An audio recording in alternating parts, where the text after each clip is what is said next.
Hello student, welcome back my YouTube channel. तो आज की वीडियो में हम आपको बताने जा रहे हैं बाहित मल क्या होता है। इसको आज हम हिंदी में समझेंगे और बाहित मल का क्या उपचार है और बाहित मल की क्या हानियां हैं, तो इसको आज हम डिटेल से समझने वाले हैं। तो चलिए वीडियो को शुरू करते हैं। बाहित मल की डिफिनेशन को समझ लेते हैं। मानव द्वारा प्रतिदिन व्यर्थ जल या प्रदूषित जल बड़ी मात्रा में घरों तथा कारखानों से बाहर निकाला जाता है, उसे हम बाहित मल के नाम से जानते हैं। बाहित मल क्या होता है? बाहित मल में बड़े मात्रा में कार्बनिक पदार्थ होते हैं तथा सूक्ष्म जीव भी पाए जाते हैं जो रोग को फैलाते हैं। ठीक है, तो बाहित मल काफ़ी ज़्यादा हानिकारक है हमारे लिए। बाहित मल में तरल, ठोस, मल, सूक्ष्म जीव, कार्बनिक पदार्थ आदि पाए जाते हैं। यानी कि बहुत खराब जल होता है जिसे हम बाहित मल कहते हैं या प्रदूषित जल के नाम से भी हम इसे जानते हैं, क्योंकि जो बाहित मल होता है इसमें बहुत सारे पदार्थ होते हैं जो कि हानिकारक होते हैं। अगला पॉइंट यहाँ पर लिखा गया है कि बाहित मल का क्या उपचार है। ठीक है, तो बाहित मल का उपचार देख लेते हैं एक बार और फिर बाद में हम आपको बाहित मल की हानियाँ बताएंगे। तो बाहित मल को हम किस प्रकार से रोक सकते हैं? पहला है भौतिक विधि, यानी कि इसे हम प्राथमिक विधि के नाम से जानते हैं। दूसरी है जैविक विधि, जिसे हम द्वितीयक विधि के नाम से जानते हैं। तीसरी है तृतीयक विधि, इसको आज हम डिटेल से हिंदी में समझेंगे। देखिए, सबसे पहले प्राथमिक विधि क्या होती है। इसमें हम किस प्रकार से जो बाहित मल होता है या जो प्रदूषित जल होता है उसको किस प्रकार से हम शुद्ध करते हैं। ठीक है, तो उसको देख लेते हैं। देखिए, प्रदूषित जल या बाहित मल को फिल्टर कर लेते हैं, यानी कि जो प्रदूषित जल होता है या बाहित मल होता है उसको हम फिल्टर कर देते हैं या साफ कर देते हैं। तो ये पहली विधि होती है, बाहित मल का ये उपचार है।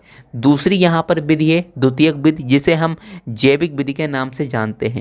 तो देखिए, यहाँ पर लिखा गया है कि बाहित मल जल में कुछ वायवीय जीवाणु को छोड़ देते हैं। जो बाहित मल जल होता है जिसे हम प्रदूषित जल कहते हैं, उसमें वायवीय जीवाणु को छोड़ देते हैं जो अपशिष्ट करने का मतलब खराब पदार्थ या कार्बनिक पदार्थों का अपघटन कर देते हैं, यानी कि उनको तोड़ देते हैं। ठीक है, तो इस प्रकार से हम जो बाहित मल है उसका उपचार कर सकते हैं। तीसरा है तृतीयक विधि है एक, इसे सबसे ज़्यादा उपयोग में ली जाने वाली विधि है। यानी कि जो तृतीयक विधि होता है इसको हम सबसे ज़्यादा उपयोग में लेते हैं। देखिए, इस विधि बाहित मल जल को नदी, तालाब, झरने में प्रवाहित करने से पहले उपचार या शुद्ध करते हैं। यानी कि कहने का मतलब है, जब कारखानों या घरों से जब हम जल को बाहर निकालते हैं तो उससे पहले हम उस जल को शुद्ध कर लेते हैं और उसमें कुछ ऐसे जीवाणु डाल देते हैं ताकि वो जल शुद्ध हो जाए। फिर बाद में हम घर से बाहर निकालें ताकि ज़्यादा प्रदूषण ना हो, यानी कि बाहित मल ना फैले ज़्यादा। तो इन तीन विधियों के द्वारा हम बाहित मल का उपचार कर सकते हैं, बाहित मल को हम नष्ट कर सकते हैं। अब यहाँ पर हम देखने वाले हैं बाहित मल से क्या हानियाँ हो सकती हैं। तो आपको पता ही है कि जो प्रदूषित जल होता है उससे बहुत सारी हानियाँ हो सकती हैं। वही बातें यहाँ पर लिखी गई हैं जो आपको पता है। देखिए, इससे घातक बीमारियां हो सकती हैं। प्रदूषित जल कह लीजिए या इसे हम बाहित मल भी कह सकते हैं, से तालाबों की मछलियां मर सकती हैं।